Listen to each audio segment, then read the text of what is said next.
Now, are you following all the traditional goal setting methods yet you and your team lack the urgency and drive?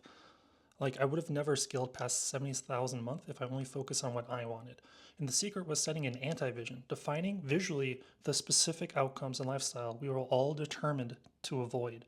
And in this video, I'll walk you through this science backed framework. It's a fun little exercise that you can do, and it allows you to pull from 10 times or 20 times more motivation so you can stay on task, get things done sooner, and more or less make a better and more fun company. So let's dive in. So, anti-vision. So it is a 2x3 board by your health, your wealth, and your relationships.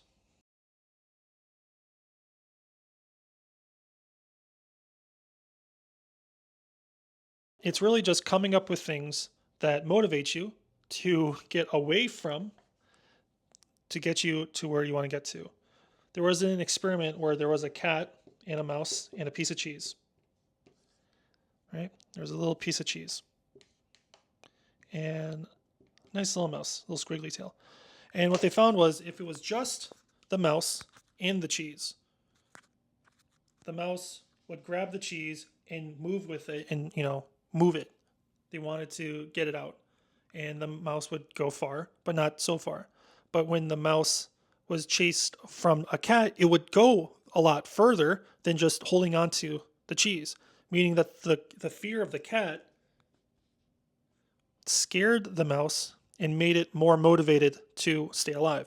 But when they combined the mouse with the cheese and then introduced the cat like together in the same environment, the mouse went so much further, so much faster, and was more focused and did all of it. It was like a 40x improvement overall in speed and motivation. So that's why we have the anti-vision. So you can check out the study. It's very cool.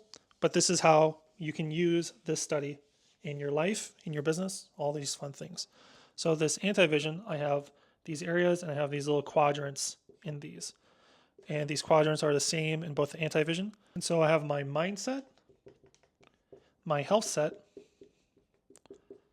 my soul set, and my heart set.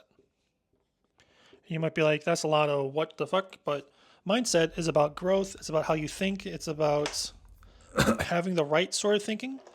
So for someone that's had mental health issues, it's just making sure that your mental health is aligned and that you're thinking positively or thinking accurately. Health set is kind of like the health of your own body. So your heart rate, how strong you are, your grip strength, how you sleep, would be considered health, your diet as well. Then your soul set would be your relationship with the greater world. You could be religious or spiritual. I meditate, I journal, I have a clear direction of where I want to get to. And then your heart set is your kind of your emotions. Yes, this is kind of like higher level than you, but this is internal to you. How you handle your parts, how you handle the parts of you that might be anxious or want a certain thing, that need something, the obsessive, or the parts that want you to do something that you don't want to do. It's this internal landscape, your emotion, and how you handle that. And so with you have your anti-vision, you basically come up with what you want in 3 years or 10 years versus what you don't want. It could be what's happening right now. It could be maybe you're staying up super late and you're not getting shit done, which is what I do when I burn out. And I would write down or write out or take pictures of the things that would represent that. So it would be like me staring at a screen for so long. And for soul set, it would be like, I'm not doing anything with my life. I'm just kind of like fucking around. Or with heart set is I'm torn in so many different ways. So like visuals of that represent how I feel whenever I look at that. And like, what do I not want? Health set would be like, I eat fucking fast food every day. It would be like, I'm fat and upset and dying. So you write all the things and you're like, dude, I really don't want that. You want to write down what motivates you to not want that thing, so you can make it as painful as possible. And on your vision, you write down the same quadrants, but in a positive way. So it would be like a growth mindset. It could be what happens if you're meditating, or maybe you go to a temple or whatever place, and you're just writing these out and you're just pinning these. And you can use a whiteboard for this. You can use any whiteboard app for this. You can use Google Slides if you want. You can use a Google Doc. You just put them all, and you can say, this is my health. This is the before and after. This is what I don't want, and I want this. So when you make decisions, you're going to say, I want this, and I don't want this. I want to move from this to this. And the longer I stay in this, the more this will happen. So that's your health. Then your wealth would be broken down into three things: your mission or your quest.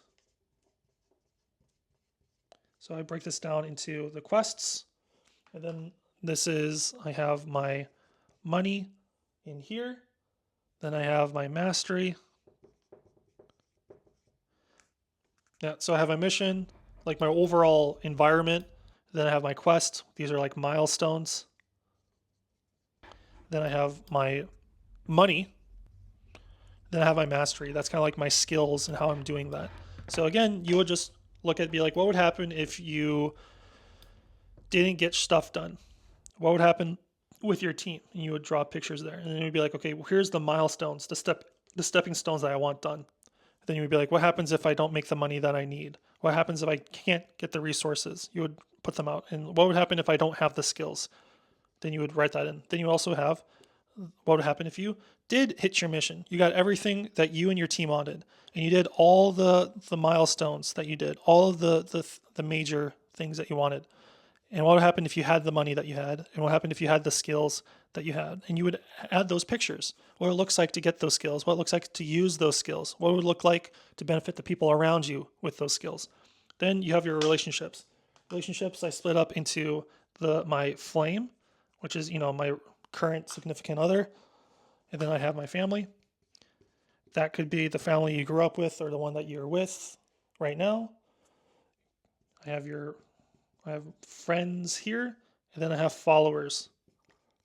And you can see where some people should prioritize, right? They might prioritize the number one in their life and then prioritize the others, like their children or their parents, and then prioritize the friends. This is where you might put your team members. If you have a team, I wouldn't go as far as say everyone's a family, but depending on who they are, they could be. And then you have your followers, which is more about building goodwill, more about building not just the clout, but like people who, it's like going to a church. It's like underneath your steeple, you have people that show up that want to hear from you, that want help from you. So what happens if you get into the wrong relationships? Or what happens if you don't have people that you can be surrounded with? Or you're all by yourself and you don't have friends, or the bad sorts of toxic friends? Or you have no family, or a family member that you want to that isn't working out for you, or isn't maybe you're raising a child and you're not able to develop the child how you want, like you're so distracted that you can't help nourish and grow the child, or you have the wrong sort of followers or no followers and it's just like an empty village. So you want to find the things that don't make sense, or the things that don't drive you. Then you find the things that drive you, and you make a nice little visual for everything as you get down to it. And you make this and you pin this and put it in a place where you can see it all of the time. That way you get reminded on why you do this. So right now you're thinking, you have ideas, you have issues, maybe you're writing them out, and maybe you feel anxious or depressed or overwhelmed because there's so much. So I made this video that would have helped me make sense of this and then keep accountable to have the change happen faster and have it stick, so I don't have to just keep undoing and have a new habit of the month pop up. So check that video out. Essential, made it for you.